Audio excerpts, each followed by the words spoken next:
Hi, my name is Sarah and welcome back to my channel, My Montana Kitchen. I'm the blogger behind mymontanakitchen.com, where you'll find hundreds of family-friendly, healthy recipes that you can feed your family every single day of the week. I also love to talk about sourdough, and today I'm going to show you how to shape sourdough buns. So these are like hamburger buns, and I'm going to show you how to shape them. I understand that probably a lot of you already know this, so this is going to be redundant, but just in case, I thought I'd just put it out there. Now, obviously, this does not just apply to sourdough. This applies to any kind of bun or roll that you're making. And I'm going to show you how I used to shape them, and then I'm going to show you how I've changed my method and how I shape them now. Is that the absolute correct way? I don't know, but it's what works for me in my kitchen. So I'm going to show you how I do that. A little bonus tip before we get to the shaping part. My cousin told me about this, and again, maybe you already do this and I'm just behind the times, but to get your parchment paper to actually stick to your pan and not curl up, just put a tiny little bit of water. I don't know if you can even see, there's just a little tiny drizzle of water on here, and it will help the paper to stick better.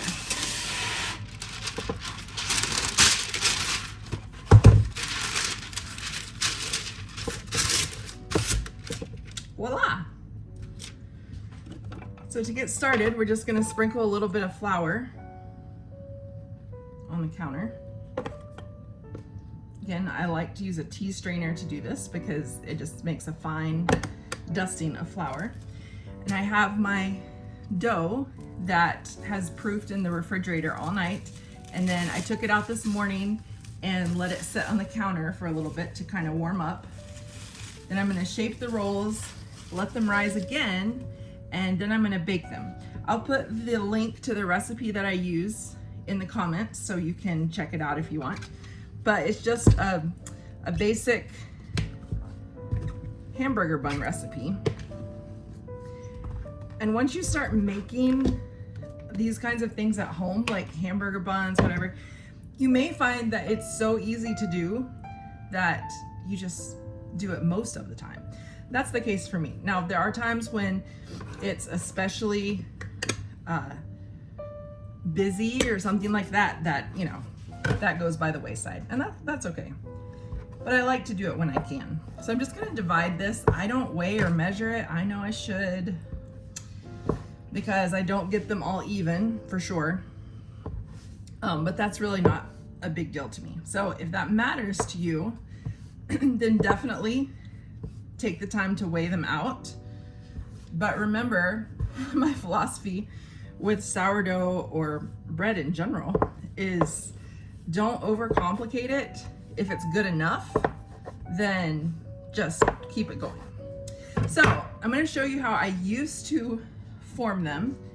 And that would be, I just would kind of take it, press it down a little bit, and then just fold it over and over and over and over until I have kind of this at the bottom.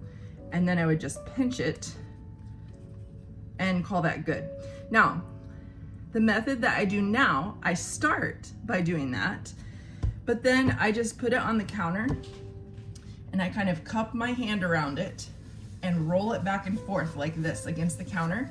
You don't want a lot of flour on the counter because you want to build tension in the roll. So you want it to stick just enough so that it's pulling on it and creating tension. So I just move my hand around like this.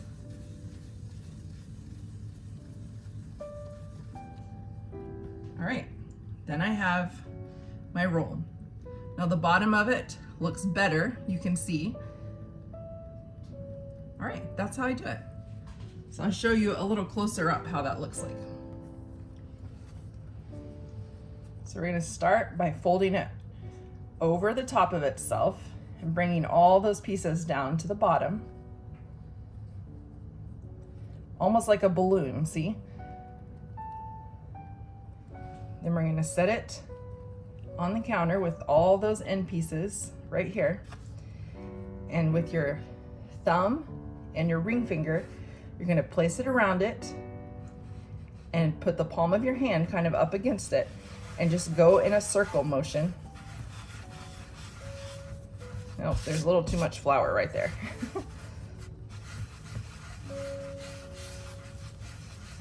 Until it starts to catch. There you go. And that way it's building tension in the roll and making a nice smooth shape.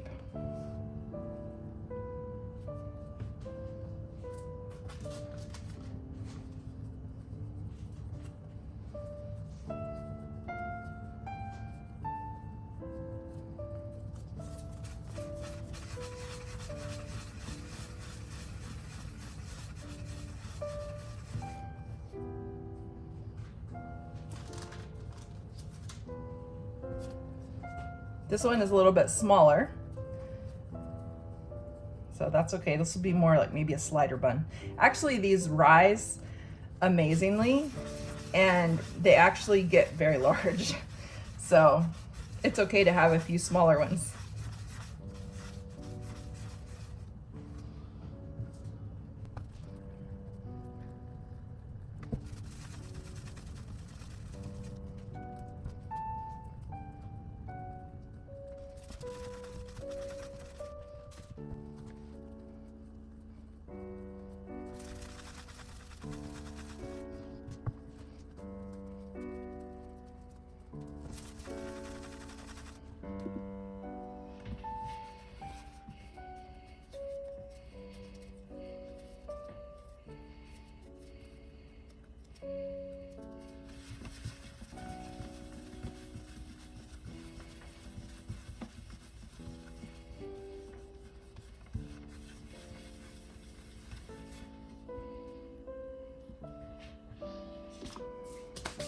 So there you have it.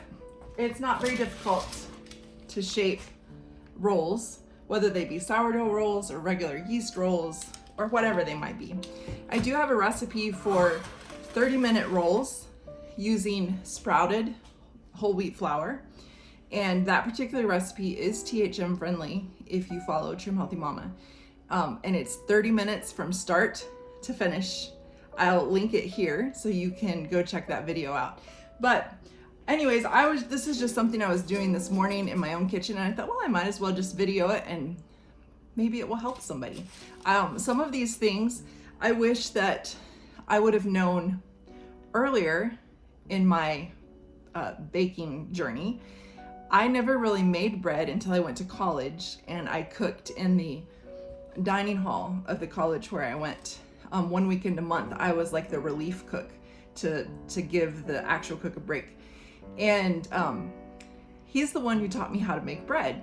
And I've come a long ways since then, for sure. But anyways, that's how simple it is just to shape your rolls, again, whether they be sourdough or whether they be just regular yeast rolls.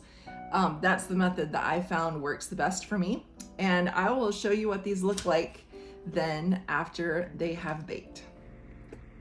This is after the rolls have been proofing in the oven for about 2 hours. You can see what I mean by how huge they get.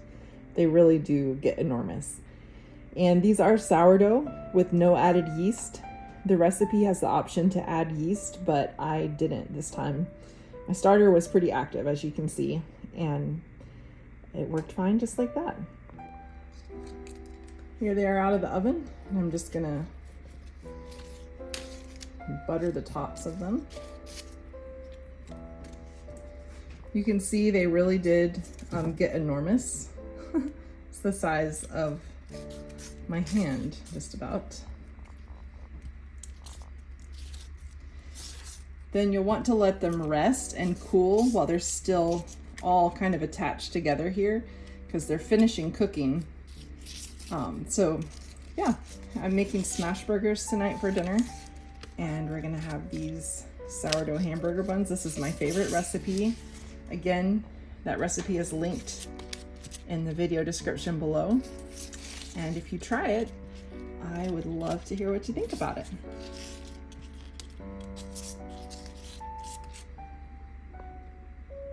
And as always, if you've watched this clear to the end, thank you so much. I would love it if you would hit that subscribe button and you would subscribe to my channel so that you'll be the first to know whenever there are any new videos released.